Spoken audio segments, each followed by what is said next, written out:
Olá, eu sou Alei Youssef e esse é o Candidate-se, nosso programa aqui na Mídia Ninja em busca de novas lideranças políticas para renovar e qualificar o legislativo brasileiro.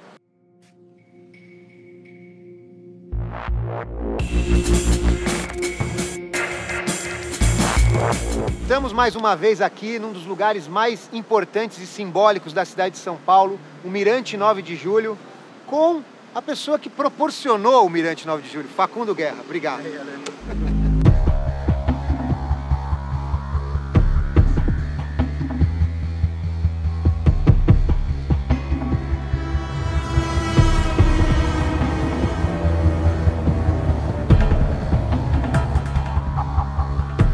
Obrigado por ter aceito o nosso convite. Cara, eu e o Facundo somos amigos há muitos anos e é inegável que as trajetórias, inclusive, se cruzam em vários momentos, na história do Baixo Augusto, na história da ideia de um empreendedorismo diferente, cultural na cidade de São Paulo. E para a gente começar nosso papo, como sempre, eu vou pedir para o Facundo contar um pouco a trajetória que vai mostrar o porquê que a gente escolheu ele para estar aqui no Candidate-se. Fala aí, Facundo.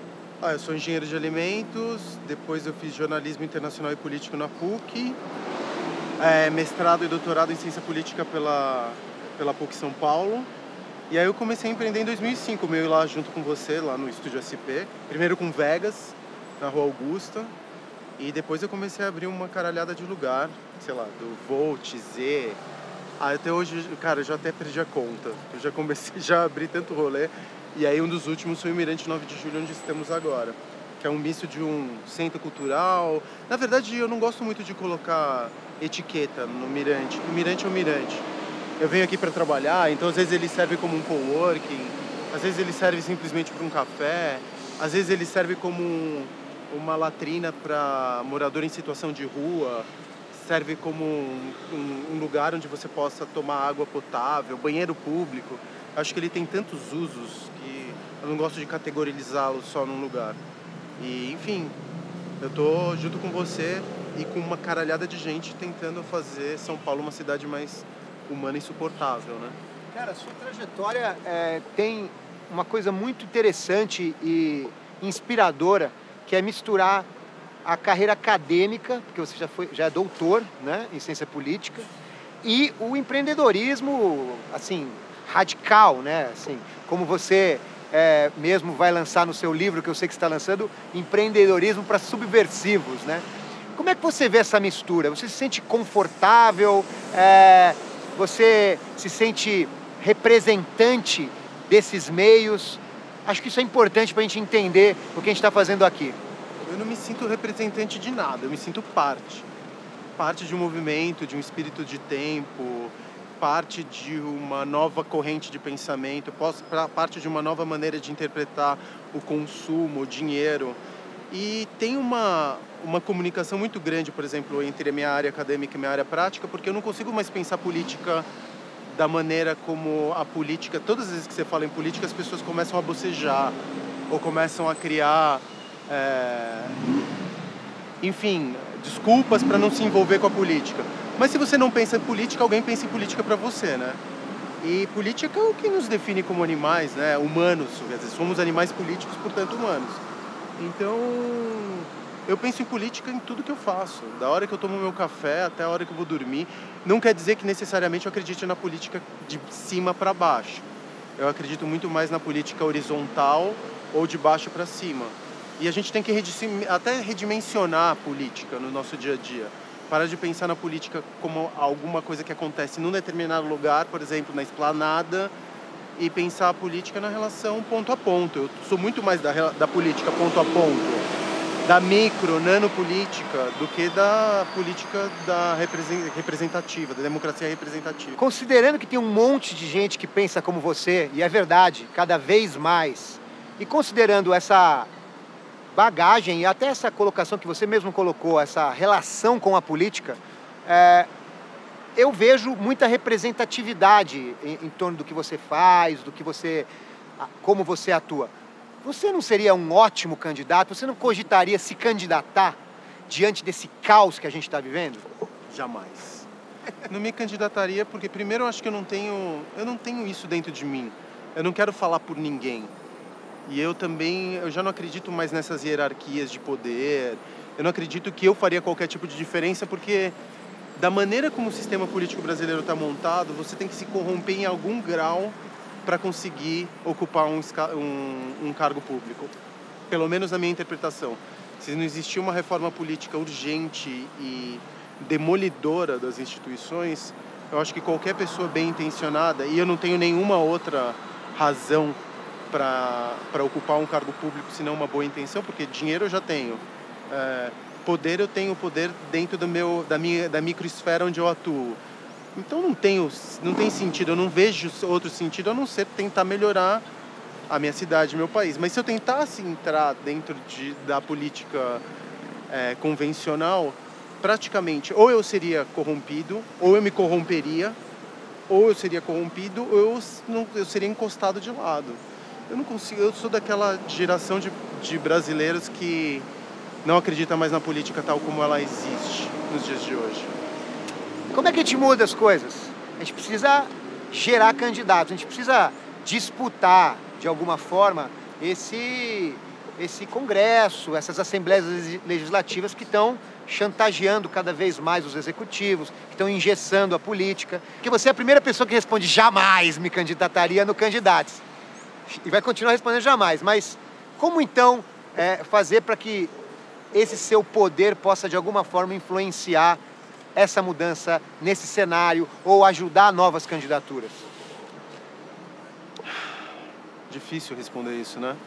Mas eu acho que assim, poder não é alguma coisa que você pede, você recebe, né? Existe essa relação das pessoas acreditarem naquilo que você fala e te darem em alguma medida poder. Eu acho que uma forma de atuação é a inação. Eu, por exemplo, sou absenteísta. Sou absenteísta apesar de ser altamente politizado. Eu não voto mais em nenhum candidato. Por quê? Porque eu não acredito nem no TSE. Do TSE, a urna eletrônica, a maneira como os três poderes estão constituídos, eu acho que existe um problema em cada uma dessas instâncias. Então eu não vou. Se eu não concordo, portanto, eu não voto. Apesar de sofrer sempre. Agora, por exemplo, eu vou ter que tirar passaporte novamente. E eu tenho certeza que eu vou passar por uma série de percalços para conseguir poder sair do país. Porque hoje em dia, se você decidir não votar, que deveria estar dentro do jogo democrático... Aliás, porque votar é uma obrigação. Não faz o menor sentido o voto ser obrigatório. Aliás, acho que é um dos poucos países no mundo onde o voto é obrigatório por lei. E que você recebe sanções, inclusive, de você ser impedido de deixar o país caso você deixe de votar. É uma coisa que dá para se pensar, né? Ou seja, aceite do jeito como está e participe. Porque a ilusão da participação vai te fazer acreditar que pelo menos se tem algum tipo de gerência dentro do problema. O que não tem. A gente tem só a ilusão de participação, mas efetivamente a gente apita muito pouco de acordo com as regras do jogo, como o jogo está constituído. Então, por exemplo, o que eu tenho acreditado muito num jogo político, por exemplo, é eu acho que a política está se redimensionando, por exemplo, por consumo. O que eu consumo no dia a dia? Que tipo de visão de mundo eu compro das empresas que estão me vendendo algum tipo de produto ou serviço? Eu acho que dinheiro precisa sim ser redimensionado para energia, para uma forma de troca de energia. Da mesma forma que como eu não quero trocar energia com fascistas, eu tampouco quero trocar energia com empresas que só visam o lucro sem devolver nada para a sociedade. Então eu estou, por exemplo, votando todos os dias que eu compro algum produto ou um serviço. Eu acho que esse é um voto muito mais importante do que usar o meu título eleitoral a cada 2 anos. Se eu, por exemplo, não concordo com a maneira como a grande mídia divulga e os interesses e as agendas que estão por trás das informações que são divulgadas pela grande mídia, eu simplesmente desligo a TV. Por que eu tenho que dar poder para elas? Procuro canais alternativos de informação.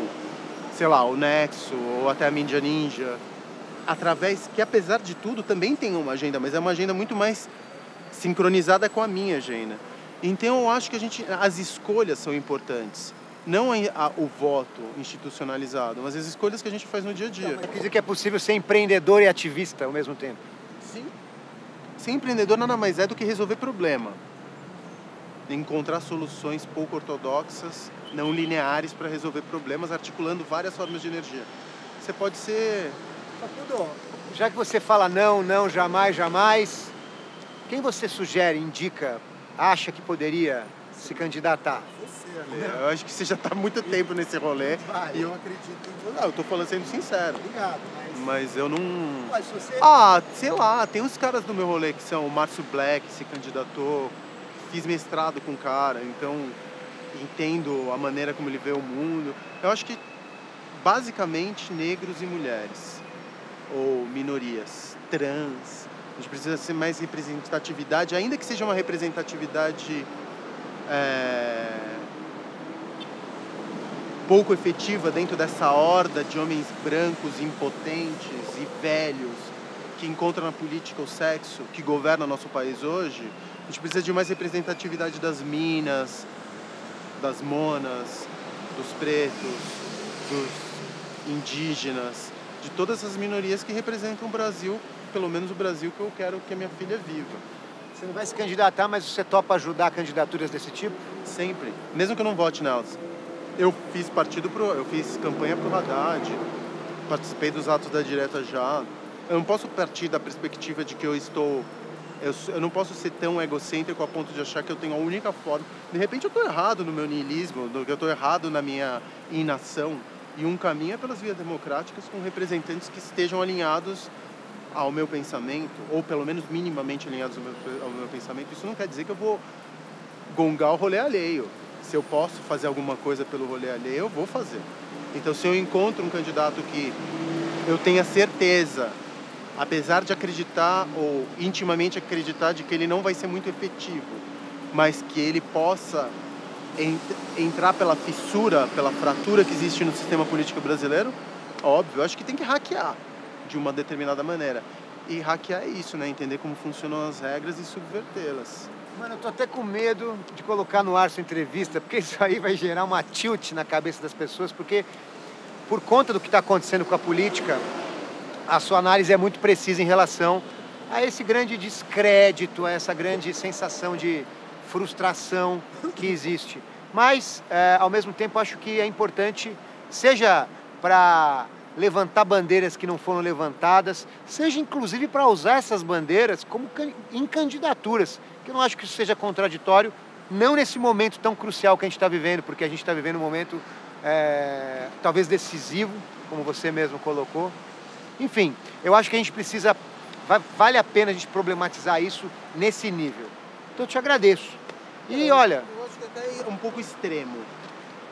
Mas eu acho que a gente está numa época de pensamentos mais extremos mesmo. Não dá mais para ficar contemporizando, jogando um paninho quente, fazendo um oba-oba, esquindolelê.